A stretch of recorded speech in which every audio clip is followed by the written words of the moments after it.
Today's review is going to be a twofer. See, growing up, the key way I learned about games was through word of mouth. I didn't have game magazines, and the internet was still in its prototypical form in the early and mid-90s. So a lot of my early gaming experiences were recommendations from my friends. One day, a buddy of mine brings over this game named Zombies Ate My Neighbors. With a title that good, you know you're onto something. He then mentions, as we're playing, that the game had a sequel too, but he and I never got to play it before his family had to move away a few years later. So wherever you are, this one's for you, buddy. Join me for a closer look at Zombies Ate My Neighbors and Ghoul Patrol.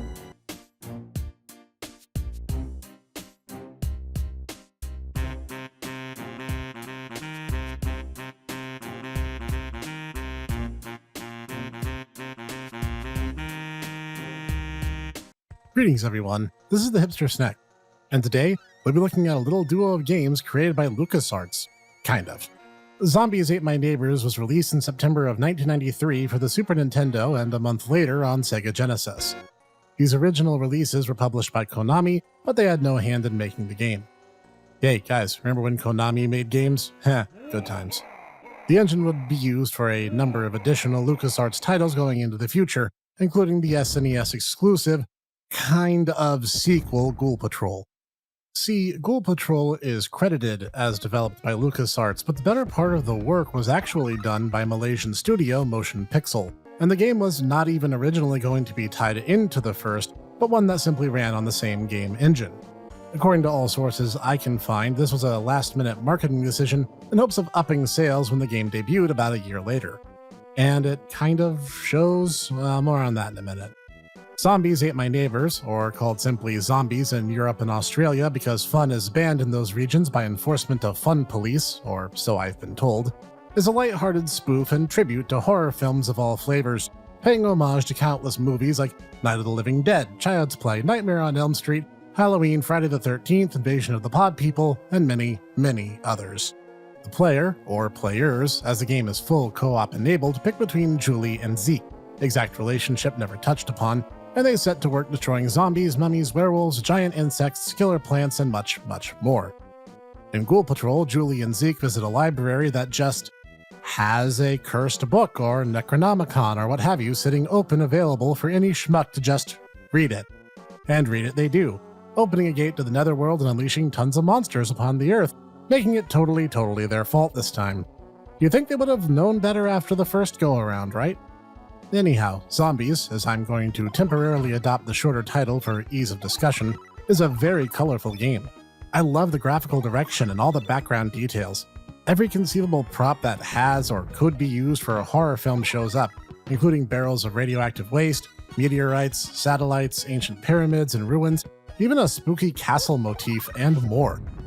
These loving tributes show that a lot of love and genuine affection for the genre is present and accounted for, and it adds to the game's overflowing amount of personality. The weapons are bright, vivid, detailed, and you can tell what's what at a glance. The only time I suffered a bit of graphical to mechanical cognitive dissonance was where these poison mushroom obstacles would be in my way. Figuring out precisely where Julie and Zeke's hitbox is in relation to them can be tricky. It feels like it's lower than it ought to be, and the mushrooms don't seem to go high enough to damage you at parts, but they totally do. When in doubt, bust out the Weed Whacker, just to be safe. The animations are brilliant and expressive, showing a lot of cartoony, slapsticky comedy and stylish designs. The monsters are, of course, silly looking, but more closely resembling Halloween props from a store than actual horror motifs. But they're still able to convey a certain sense of danger, including little possessed dolls lobbing axes at you, or a chainsaw-wielding, mask-wearing giant slasher villain of hedge maze levels. A significant contribution to this stylish approach is that the sprites in Zombies are relatively small, meaning a lot of information is shown on screen at any given time. Now for a little compare and contrast, Ghoul Patrol's color palette is muddy. It's washed out, with darker colors, and while the sprites are larger and more expressive, which I like because Julie in particular now looks more like she's trying to be Lara Croft as opposed to Quote, and the levels are more detailed, but it creates a certain share of problems, some of which I'll need to touch on in just a minute. The overall design of the levels is also a lot busier, but while in Zombies I could usually parse where to go in a maze environment because the camera was far out enough that I could see where the next path over was, In Ghoul Patrol, I don't really get that luxury. I only see what's immediately around me, and since the first game's handy radar, which showed you where neighbors were in relation to your current position, has been replaced by voice bubbles that come from the nearest neighbor, but only in perfectly straight lines between you and them without concern for obstacles in the way, this graphical choice makes levels much, much harder and much more annoying to traverse. More on that in a minute. Let's shift gears to the audio. A lot is shared between the games, including the damage sound when the two heroes get hit, or the sudden scream when a neighbor, indeed, gets chowed down upon by the undead. The different weapons all have their own audio cues, which works well for each type. The enemies don't make much noise, and the music, while fitting, does stay in the background, essentially turning off as soon as the game does. It's rather jaunty and fun and bouncy in the first game, and a little more ambience in the second. It's serviceable, good enough. And mechanically, the games are run-and-gun action-adventure titles, each with their own distinctions. To begin, you kick off zombies wielding just a water pistol, which has a large supply but finite amount of ammo.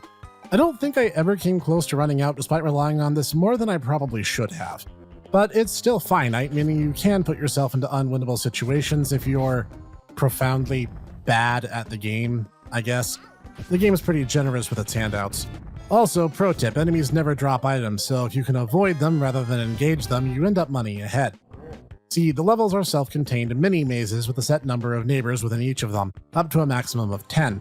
So it's really a game of hide-and-seek to the death rather than a logical progression from beginning to end.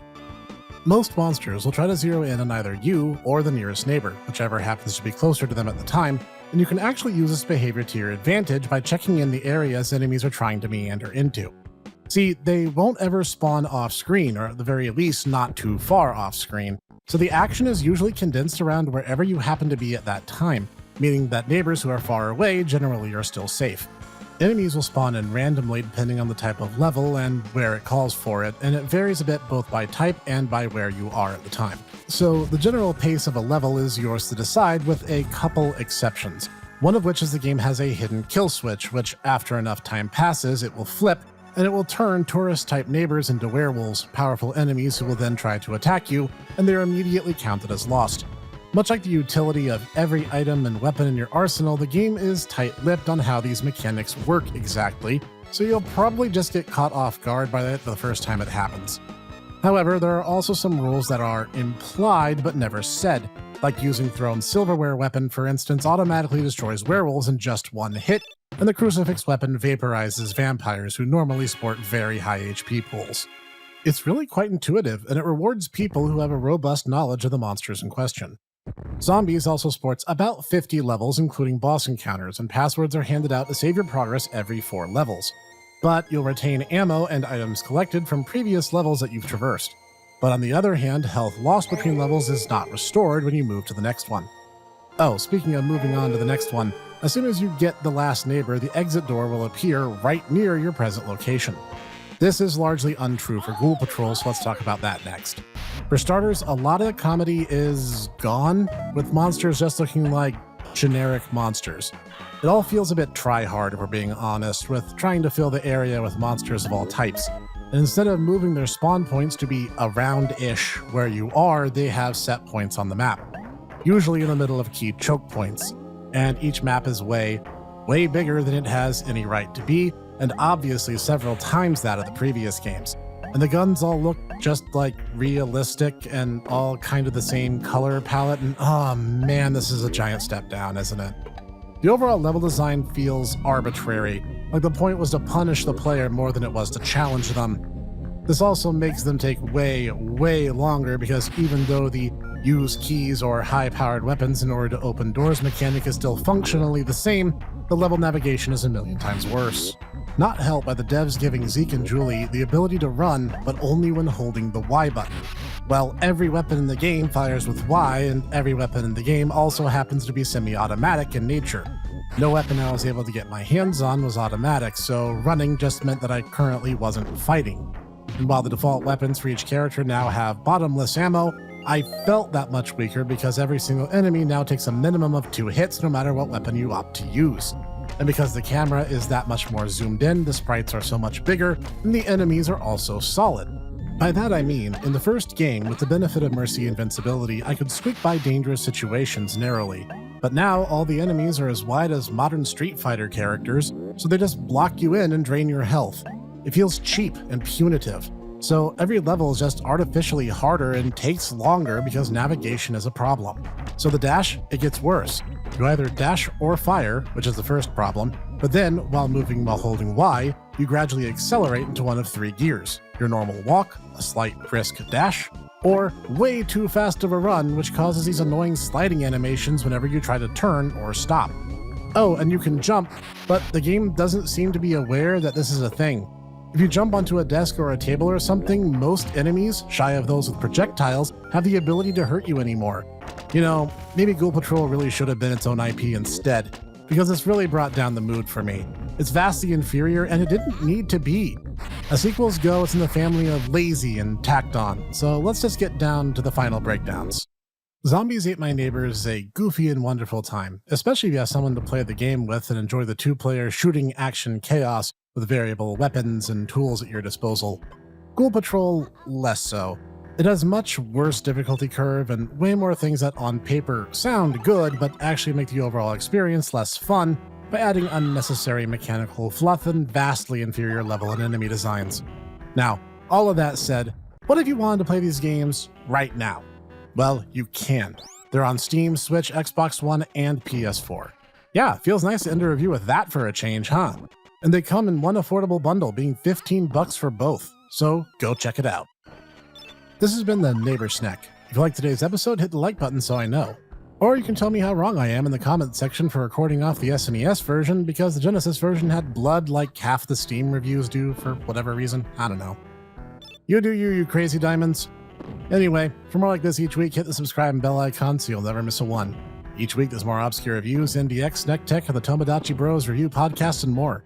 You never know what'll be next, but I can tell you this much, I will see you there.